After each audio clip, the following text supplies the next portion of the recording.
Hi and welcome to GRVOTV, G's Reviews, Views and Opinions. I was hoping to bring you this video outside, and it's a review of the Sigma 30mm 2.8 for the Micro Four Thirds, and I've got it here on a Lumix GX1. But unfortunately the weather's got the better of me, so I've done it indoors, but I have got some photos to throw up. I had a very short window of opportunity and I've taken some pictures and I'll put them up at the end.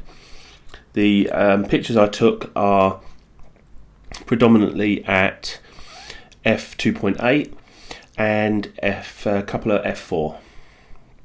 Now I just want to sort of explain why I bought this lens and why I bought this particular model. Firstly, it's because it's cheap. I paid less than £80 for this, and it's a prime lens.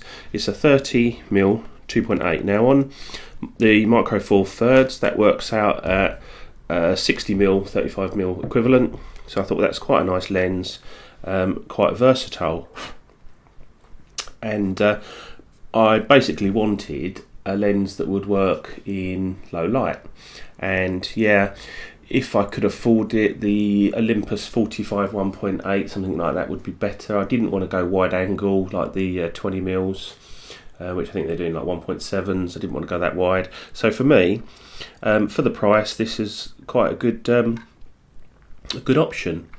Now, this is the older version, the EX, as opposed to the new Art version, but from what I can gather, there's not a lot of difference. But there is a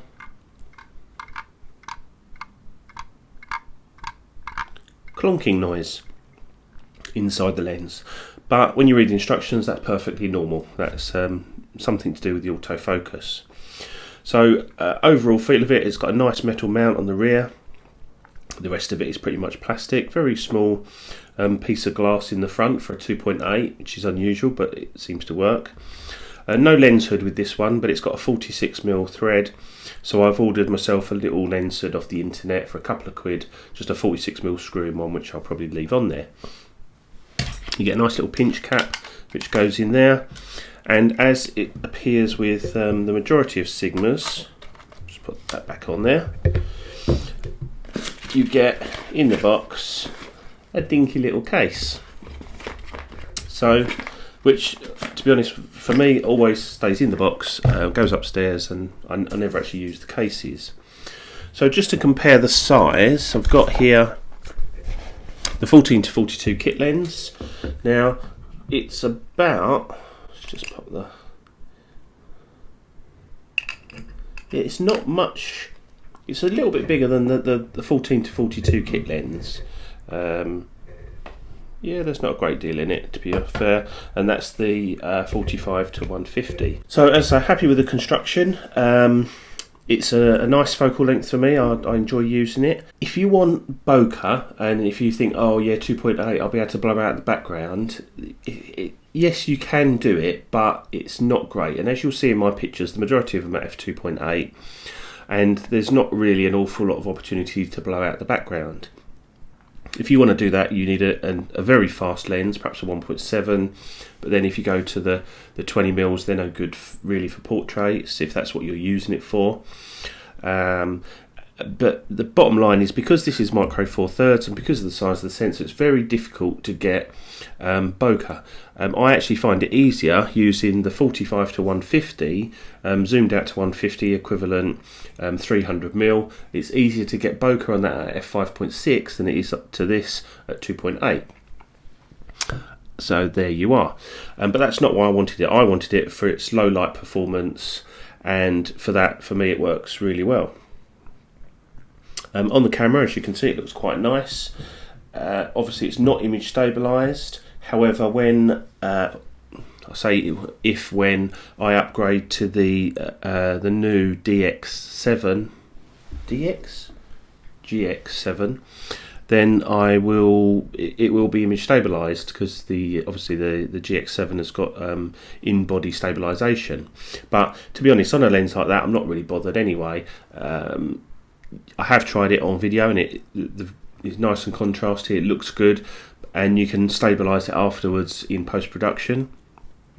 But to be honest, it's not a lens I'd use for video. I'd just generally use the 14-42 for my videos. So there you have it. Quite a quick review. I'll let the photos speak for themselves. As I say, don't expect anything fantastic. I just popped down the promenade and took a few photos down there. I've edited some of them as I would normally. I've done like one, I've converted it into like a panorama, and I've done one black and white just to show different things. I used the first picture is JPEG, the rest are all RAWs, and just to see how it performs, and to be honest, I'm quite pleased with it. Yeah, so that's it really. The Sigma 30mm 2.8 EXDN, they do a 19mm and a 60mm, which yeah, I'd like to have, but what I don't want is my sort of walkabout system to become too many change of lenses.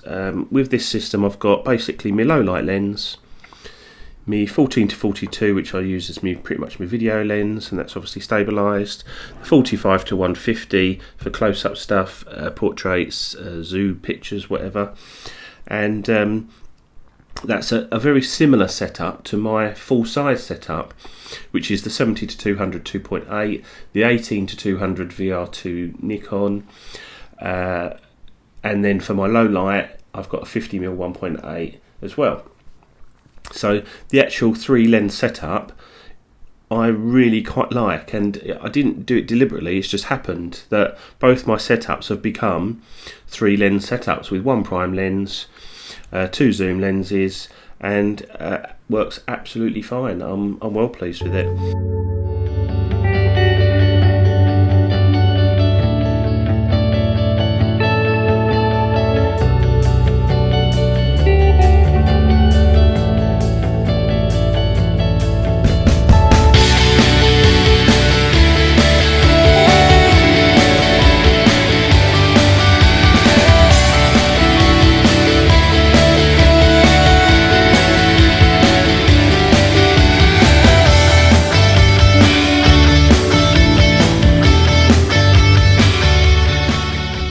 So there you go.